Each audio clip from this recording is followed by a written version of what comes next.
Hello everyone. इस video में हम रिसीट एंड पेमेंट रूल्स का पार्ट 4 करेंगे। ये लास्ट पार्ट है, इससे आपका रिसीट एंड पेमेंट रूल्स का टॉपिक ओवर हो जाएगा। हम पढ़ रहे हैं part 4। It is regarding public debt, provident funds and deposits. इन सब के बारे में हमें पढ़ना है। तो सबसे पहले है ट्रेजरी बिल। ट्रेजरी बिल की जो सेल एंड डिस्चार्ज की प्रोसेस है वो आरबीआई मेंटेन करता है on the instructions of government. तो आरबीआई क्या मेंटेन करता है? Sale and discharge of treasury bills. Treasury bills को मैच्योरिटी पे किया जाता है और वही बैंक पे करता है जिसने उसे इशू किया था। ट्रेजरी बिल्स को मैच्योरिटी पे डिस्चार्ज बिल्स बोलते हैं। ये क्वेश्चन पूछा हुआ था। डिस्चार्ज बिल्स ट्रेजरी बिल्स को बोला जाता है ऑन मैच्योरिटी। आपको पॉइंट्स ऐसे ही लर्न करने हैं ये।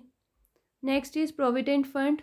गवर्नमेंट सर्वेंट्स का जो प्रोविडेंट फंड होता है जीपीएफ, उसे कैसे मेंटेन किया जाता है, उसमें से कैसे एडवांस या विड्रॉल किया जाता है, ये सब कुछ हमें पढ़ना है। तो जो ग्रुप डी एम्प्लॉयज़ होते हैं उनका जीपीएफ हेड ऑफ ऑफिस या टीडीओ मेंटेन करता है। बाकी ग्रुप्स के एम्प्लॉयज़ का पे एंड अकाउंट्स ऑफिसर मेंटेन करता है। ग्रुप डी गवर्नमेंट सर्वेंट्स के केस में जो विड्रॉल होता है जीपीएफ में से वो हेड ऑफ ऑफिस या टीडीओ करता है, लेकिन बाकी ग्रुप्स के एम्प्लॉयज़ का विड्रॉल पीओ करता है, पे एंड अकाउंट्स ऑफिसर। लेकिन अगर एडवांस की बात करें हम, जीपीएफ में से जो एडवांस की पेमेंट होती है वो हेड ऑफ ऑफिस ही करता है सभी ग्रुप के एम्प्लॉयज़ के लिए, चाहे वो ग्रुप ए का हो चाहे ग्रुप डी का। तो ये इंपॉर्टेंट पॉइंट्स हैं, आपको ध्यान रखना है। जो ग्रुप डी एम्प्लॉयज़ हैं उनका जीपीएफ हेड ऑफ ऑफिस या डीडीओ मेंटेन करता है, बाकी ग्रुप्स के एम्प्लॉयज़ का पे एंड अकाउंट्स ऑफिसर करता है। विड्रॉल के केस में भी सेम रूल अप्लाई होता है, लेकिन एडवांस के केस में हेड ऑफ ऑफिस या डीडीओ ही पेमेंट करता है सभी कैटेगरीज के एम्प्लॉयज़ के लिए। जब एडवांस या विड्रॉल की जो अमाउंट है वो 250 रुपीज़ से ज़्यादा होती है तो पेमेंट अकाउंट पे चेक से कर सकते हैं नॉन गैजेटेड सब्सक्राइबर्स के लिए भी। गैजेटेड के लिए तो हो ही सकती है, नॉन गैजेटेड के लिए भी हो सकती है अगर अमाउंट 250 रुपीज़ से ज़्यादा है। अब आपको ये फॉर्म्स याद रखने हैं। GR40 में होता है पोस्ट ऑफिस डिपॉजिट,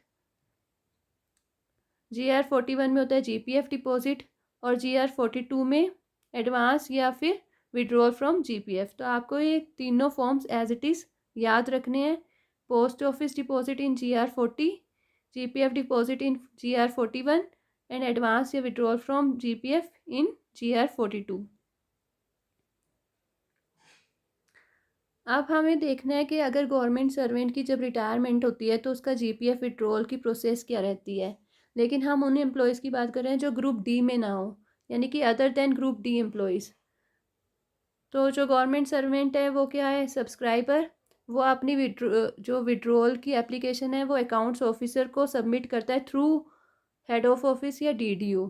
और 1 साल पहले, अपनी रिटायरमेंट से 1 साल पहले वो अपनी एप्लीकेशन अकाउंट्स ऑफिसर को सबमिट करता है थ्रू हेड ऑफ ऑफिस या फिर डीडीओ।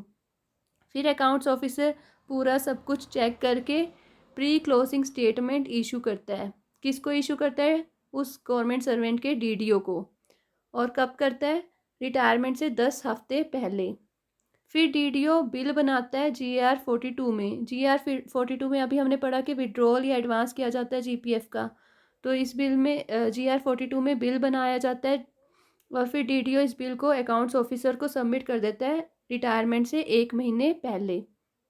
तो आपको ये प्रोसेस ध्यान रखनी है। इसमें से भी क्वेश्चन पूछा हुआ था प्री क्लोजिंग स्टेटमेंट कब सब इशू की जाती है। तो जो गवर्नमेंट सर्वेंट है वो अपनी विड्रॉल की एप्लीकेशन अकाउंट्स ऑफिसर को सबमिट करेगा थ्रू हेड ऑफ ऑफिस या डीडीओ रिटायरमेंट से 1 साल पहले। फिर अकाउंट्स ऑफिसर सारी चेक करके उस एप्लीकेशन को सब कुछ उसमें से चेक करके एक प्री क्लोजिंग स्टेटमेंट इशू करेगा रिटायरमेंट से 10 हफ्ते पहले। डीडीओ को ये स्टेटमेंट इशू की जाती है। डीडीओ फिर बिल बनाता है GR42 में और इस बिल को सबमिट कर देता है अकाउंट्स ऑफिसर को रिटायरमेंट से 1 महीने पहले। तो ये ऐसे प्रोसेस रहती है और फिर पेमेंट कर दी जाती है। पब्लिक अकाउंट से जब भी विड्रॉल किया जाता है तब मिनिस्ट्री या डिपार्टमेंट के ऑर्डर्स लिए जाते हैं इन कंसल्टेशन विद सीजीए। यानी कि जब भी पब्लिक अकाउंट से विड्रॉल करना है तो मिनिस्ट्री या डिपार्टमेंट के ऑर्डर्स लिए जाएंगे in consultation with CGA. Next is deposits. Deposits 2 type के होते हैं, deposits bearing interest, deposits not bearing interest. ये जो डिपॉजिट्स हैं ये पब्लिक अकाउंट में आते हैं और पब्लिक अकाउंट के सेक्टर के में। सेक्टर के किससे रिलेटेड है? Deposit and advances. हमने GFR में पढ़ा था कि गवर्नमेंट अकाउंट के 3 पार्ट्स थे, कंसोलिडेटेड फंड, कंटिजेंसी फंड और पब्लिक अकाउंट। जो कंसोलिडेटेड फंड है और पब्लिक अकाउंट होता है उसमें सेक्टर्स होते हैं और इन सेक्टर्स को हम अल्फ़ाबेट से डिनोट करते हैं। ये सब कुछ हमने पढ़ा था, वही है ये सेक्टर के और वही ये पब्लिक अकाउंट है। और सेक्टर के किसको डिनोट करता है? डिपॉजिट एंड एडवांसेस को। मनी जब भी डिपॉजिट में डाली जाती है, जब किसी कॉम्पिटेंट अथॉरिटी के ऑर्डर्स हो तभी डिपॉजिट में डाली जाएगी मनी। किन आइटम्स को हम डिपॉजिट्स में कंसीडर नहीं कर सकते, ये आपको पता होना चाहिए। जो भी पे या पेंशन अलाउंसेस अनपेड रहते हैं उन्हें हम डिपॉजिट्स में नहीं ले सकते, या फ़ाइन, या फिर कोई रिफ़ंड पेंडिंग हो, या ज्वेलरी, कोई और property, government promissory notes, security deposit, ये सारी चीज़ें डिपॉजिट्स में नहीं लिए जाते। पोस्ट ऑफिस सेविंग बैंक को भी डिपॉजिट्स में कंसीडर नहीं किया जाता, या बाकी जो दूसरे डिपॉजिट्स होते हैं जैसे FD हो गया, क्यूमुलेटिव डिपॉजिट्स हो गए या टर्म डिपॉजिट्स हो गए, इनको हम डिपॉजिट्स कंसीडर नहीं करते इस पर्पज़ के लिए। तो आपको पता होना चाहिए कौन कौन सी आइटम्स को डिपॉजिट्स में नहीं लिया जाता। अब कुछ इंपॉर्टेंट पॉइंट्स हैं, ये आपको पता होना चाहिए। जब भी कोई अनक्लेम्ड कैटल बेचा जाता है तो उससे जो पैसा आता है उसको पहले हम 3 महीनों तक डिपॉजिट्स में रखते हैं। 3 महीनों में अगर कोई उसको क्लेम नहीं करता तो उसे फिर गवर्नमेंट अकाउंट में क्रेडिट कर दिया जाता है। अगर कोई अनक्लेम्ड प्रॉपर्टी मिलती है तो उसे 6 महीनों तक ऐसी एज इट इज़ रखा जाता है, फिर 6 महीनों बाद उसे बेच दिया जाता है और जो मनी आती है तो उसे गवर्नमेंट अकाउंट में डाल दिया जाता है, यानी कि डिपॉजिट्स में नहीं रखा जाता। आपको ये चीज़ें पता होनी चाहिए, किसको डायरेक्टली गवर्नमेंट अकाउंट में लिया जाएगा, किसको डिपॉजिट्स में डाला जाएगा। अगर कोई अनक्लेम्ड पेरिशेबल प्रॉपर्टी बेची जाती है तो उसका जो मनी मिलती है उसे 6 महीनों के लिए डिपॉजिट्स में रखा जाता है। पुलिस डिपार्टमेंट में 2 टाइप के डिपॉजिट्स होते हैं, एक तो होता है सिक्योरिटी डिपॉजिट और एक होता है अर्नेस्ट मनी डिपॉजिट्स। इन्हें भी गवर्नमेंट अकाउंट में डाला जाता है और वो भी किस हेड के अंडर? 8443 सिविल डिपॉजिट्स हेड के अंडर। तो ये सब चीज़ें आपको ध्यान रखनी है। अगर कोई अनक्लेम्ड प्रॉपर्टी किसी पुलिस ऑफिसर को मिलती है तो वो उसे आगे हैंड ओवर कर देता है मैजिस्ट्रेट को, यानी कि पुलिस ऑफिसर को जब भी कोई भी अनक्लेम्ड प्रॉपर्टी मिलेगी तो वो पहले किसे हैंड ओवर करेगा? मैजिस्ट्रेट को। अगर कोई गवर्नमेंट प्रॉपर्टी या फिर ओल्ड स्टोर्स को बेचा जाता है तो उससे जो मनी मिलती है उसे भी गवर्नमेंट अकाउंट में क्रेडिट किया जाता है। ये सारे पॉइंट्स आपको ध्यान रखने हैं, किनको डिपॉजिट्स में लेंगे, किनको गवर्नमेंट अकाउंट में क्रेडिट किया जाएगा। Next is lapsed deposits. ये इंपॉर्टेंट टॉपिक है, इससे क्वेश्चंस पूछे जाते हैं।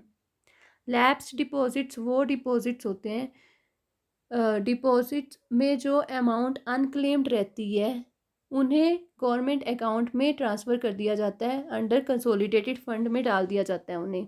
तो किन अमाउंट्स को हम लैप्स्ड मानेंगे ये हमें देखना है।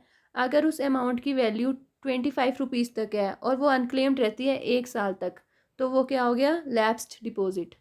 अगर अमाउंट की वैल्यू 25 रुपीज़ से ज़्यादा है और वो अनक्लेम्ड रहती है 3 साल तक तो वो एक लैप्स्ड डिपॉजिट है। तो ये आपको दोनों पॉइंट्स ध्यान रखने हैं।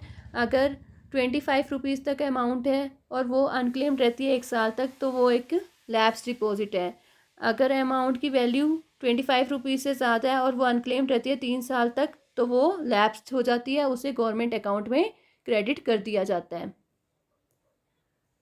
अगर अनक्लेम्ड डिपॉजिट्स होते हैं किसी कॉन्ट्रैक्ट के या सप्लाई ऑर्डर के से रिलेटेड, अगर वो किसी लिटिगेशन या आर्बिट्रेशन की वजह से अनक्लेम्ड डिपॉजिट्स रह जाते हैं तो उन्हें हम अनक्लेम्ड डिपॉजिट्स नहीं कंसीडर करेंगे, यानी कि उन्हें हम लैप्स्ड डिपॉजिट्स कंसीडर नहीं करेंगे इस पर्पज़ के लिए। आपको ये चीज़ याद रखनी है। और लैप्स्ड डिपॉजिट की पेमेंट किस फॉर्म में की जाती है? GR 46 में। बहुत इंपॉर्टेंट है, फॉर्म नंबर आपको याद रखना है। GR 46 में लैप्स्ड डिपॉजिट्स की पेमेंट की जाती है। यहाँ पे ये पार्ट कंप्लीट होता है। Thank you.